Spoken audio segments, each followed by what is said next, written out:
야구야구 김영준입니다. 메이저리그 개인상 발표가 시작됐습니다. 첫날인 오늘은 신인상이 발표됐는데요. 먼저 아메리칸 리그는 시애틀 훌리오 로드리게스가 29표를 얻어 아깝게 만장일치에 실패했습니다. 2위는 1위표 하나를 얻은 애들리 러치맨, 3위는 스티븐 콴, 4위는 바비 히트 주니어, 5위는 제레미 페냐, 6위는 조지 커비로 토론토 스포츠넷의 기자가 유일하게 제이로드에게 1위표를 주지 않았습니다. 홈런 더비에서 준우승을 차지한 제이로드는 28홈런과 25도루를 기록함으로써 2007년 크리스 영과 2012년 트라우스에 이어 25홈런, 25도루를 달성한 세 번째 신인이자 데뷔 첫 시즌에 달성한 최초의 선수가 됐고, 연속 포스트 시즌 진출 실패에서 미 4대 프로스포츠 신기록을 세운 시애틀에게 21년 만에 가을 야구를 선물했는데요. 시애틀 선수의 신인상 수상은 1984년 엘빈 데이비스, 2000년 사사키와 2001년 이치로, 2020년 카일 루이스에 이은 역대 5번째입니다. 제이로드는 실버 슬러거도 차지했습니다. 제이로드가 132경기에서 레퍼런스 승리 기여도 6.2, 러치맨은 113경기에서 5.1을 기록했기 때문에 러치맨도 성적에서는 밀리지 않았지만 시애틀이 21년 만에 가을 야구를 하고 볼티모어는 하지 못했기 때문에 2010년 포지는 재현되지 못했습니다. 당시 포지는 108경기 3.9를 기록했지만 샌프란시스코의 가을 야구 진출을 이끌고 142경기 6.4를 기록한 헤이워드를 제친 바 있습니다.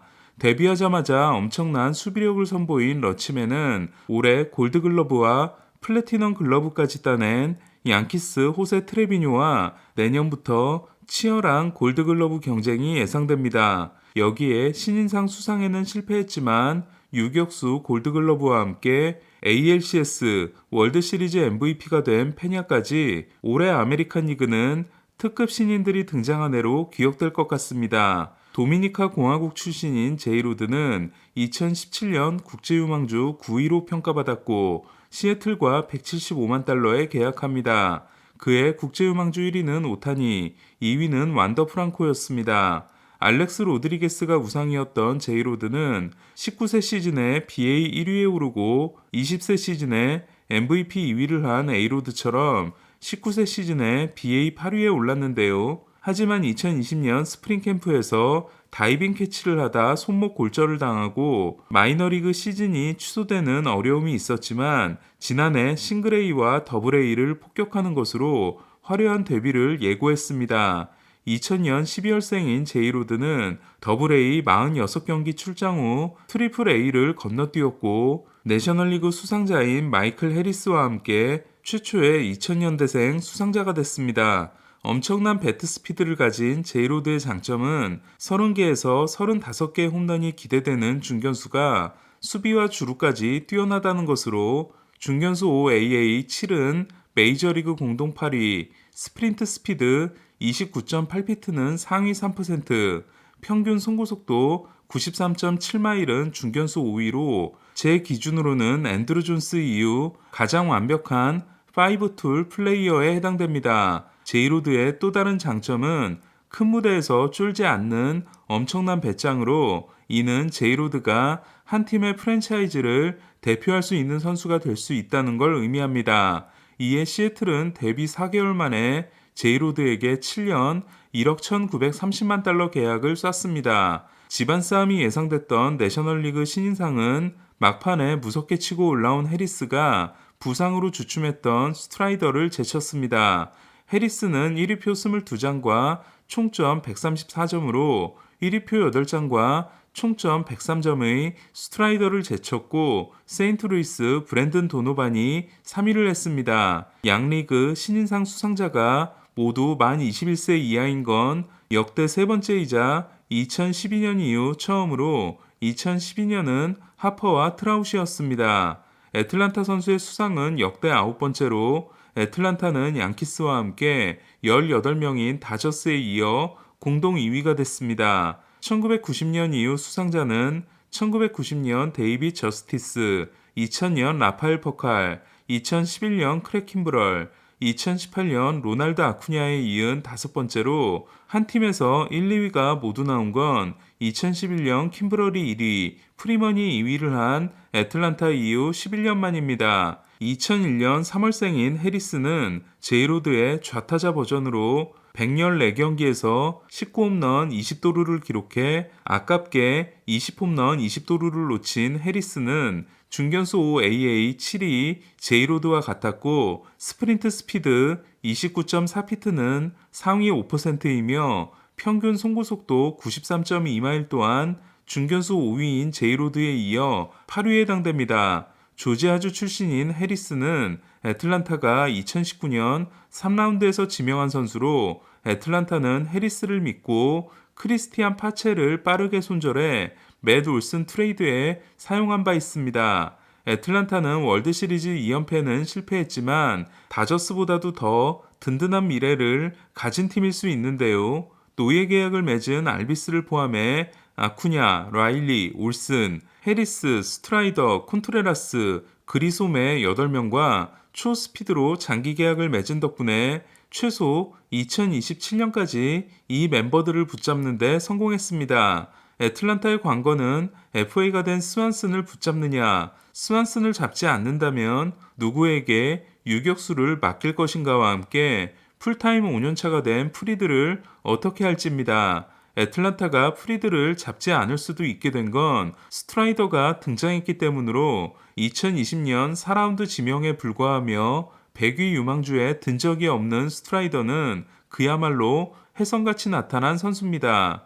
9월 2일 콜로라도전에서는 8이닝 16K 2피안타 무실점을 기록함으로써 존 스몰츠가 가진 15개 팀 기록을 경신했으며 130이닝 만에 200K에 도달한 게 메이저리그 신기록에 해당되는 스트라이더는 배짱도 대단하게 느껴집니다. 정규 시즌 때 스트라이더는 매츠는 강팀이 아니고 우리가 충분히 꺾을 수 있다고 했지만 매츠와 애틀란타는 서로 만나기 전에 샌디에고와 필라델피아에게 패했습니다. 스토브리그 소식도 정리하겠습니다. 컵스는 제이슨 헤이워드를 방출했습니다. 8년간 연평균 2,300만 달러를 받는 1억 8,400만 달러 계약으로 2016년에 입단한 헤이워드는 월드시리즈 7차전이 비로 17분 중단됐을 때 감동적인 연설을 했다고는 하지만 계약 기간 좋았던 적이 한 번도 없기 때문에 최악의 영입 실패로 남게 됐습니다. 특히 올해는 무릎 부상으로 48경기 출전에 그쳤고 승리 기여도는 마이너스 0.7이었습니다.